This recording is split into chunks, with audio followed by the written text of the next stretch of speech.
Matemáticas para la formación de ciudadanos críticos por Mario Sánchez Aguilar. ¿Para qué sirven las matemáticas? Esta es una pregunta que puede tener muchas y diferentes respuestas dependiendo de a quién se le plantee. Podríamos encontrar estudiantes respondiendo que no sirven para nada o para acreditar un examen, como también sería posible encontrar científicos argumentando que las matemáticas son la base para el desarrollo tecnológico y económico de un país. Buscando la respuesta oficial a este cuestionamiento, encontré dos documentos de la Secretaría de Educación Pública que lo abordan: la Fundamentación Curricular para las Matemáticas de la actual reforma de la educación secundaria y el Programa de Estudios de Matemáticas para la última reforma curricular del Bachillerato Tecnológico. El primer documento responde: para manejarse con las fracciones, trazar funciones, calcular ángulos, probabilidades y perímetros, pero también para incentivar la abstracción a fin de facilitar el razonamiento, desarrollar la argumentación, iniciar la prueba. Acerca de los propósitos de las matemáticas en el programa del Bachillerato Tecnológico, se enuncian 11 puntos que hacen referencia al manejo y aplicación de habilidades matemáticas en la resolución de problemas, en la comprensión, el mundo físico, en la construcción de inferencias, entre otros. Además de ayudarnos a entender la naturaleza axiomática de la matemática, los fenómenos físicos que nos rodean, a construir modelos, a desarrollar aplicaciones, etc., la educación matemática puede jugar un papel en la construcción de una sociedad democrática con ciudadanos más críticos.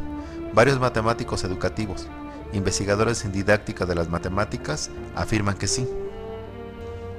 Tomemos el ejemplo de Dinamarca, lugar donde realizo mis estudios doctorales y desde donde escribo este artículo. El Dr. Mogens Nies, de la Universidad de Roskilde, en su papel de responsable matemático del informe PISA de la OCDE, declaró en mayo de 2005 en entrevista pública en el diario español La Vanguardia: recuerde que la democracia es una broma si los ciudadanos son analfabetos en matemáticas. La política no son palabras, son números y al final solo se puede juzgar en los números. El ciudadano que no entiende los presupuestos públicos es pasto de la verborrea de los políticos.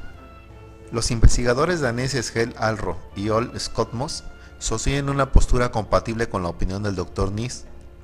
Para que una sociedad sea una democracia en buen funcionamiento, es importante que todos puedan leer y escribir.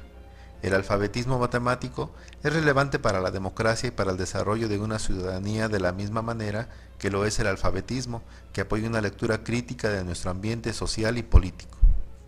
Trataré de ilustrar con un ejemplo local las anteriores afirmaciones.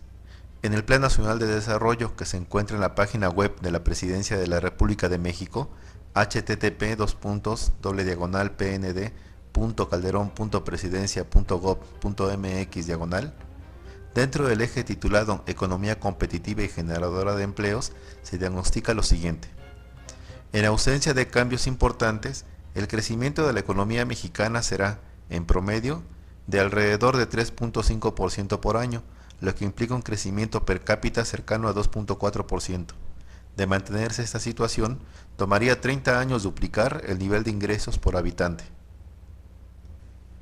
Este diagnóstico se completa con un gráfico estadístico que muestra el comportamiento del Producto Interno Bruto per cápita de diferentes países, incluyendo a México, a través de los últimos 14 años. Pero, ¿cómo se lee el gráfico? ¿Cómo es la situación de México, mejor, peor, respecto a los demás países incluidos en la gráfica? ¿Cómo? A partir de los datos proporcionados, se concluye que tardará 30 años duplicar el nivel de ingreso por habitante. Evidentemente se necesita poseer un cierto nivel de educación matemática para poder entender ese mensaje y para poder emitir un comentario o una crítica al respecto. Desafortunadamente, la importancia de las matemáticas en la formación de ciudadanos críticos no es reconocida por gran parte de las instituciones educativas y de la sociedad en general en México. Prácticamente es nula la existencia de diseños didácticos, ni siquiera a nivel experimental, donde los niños y jóvenes estudien a la matemática y su relación con la conciencia política, la ética y la toma de decisiones. Asimismo, el estatus social de la matemática no es el mismo que el de otras ramas del conocimiento. Por ejemplo, si un político mexicano desconociera quién fue Benito Juárez, sin duda se le señalaría de ignorante por sus adversarios. Pero si ese mismo político ignorara la manera de resolver un sistema de ecuaciones lineales de 2×2, probablemente la crítica no tendría la misma intensidad. Es responsabilidad de las instituciones y de todos los ciudadanos esforzarnos por cambiar el estatus, la visión que se tiene de y el uso que se hace de la educación matemática en nuestro país. Mario Sánchez Aguilar es maestro en ciencias con especialidad en matemáticas educativas por el CINESTAP y actualmente es candidato al doctorado en la Universidad de Roskilde, Dinamarca.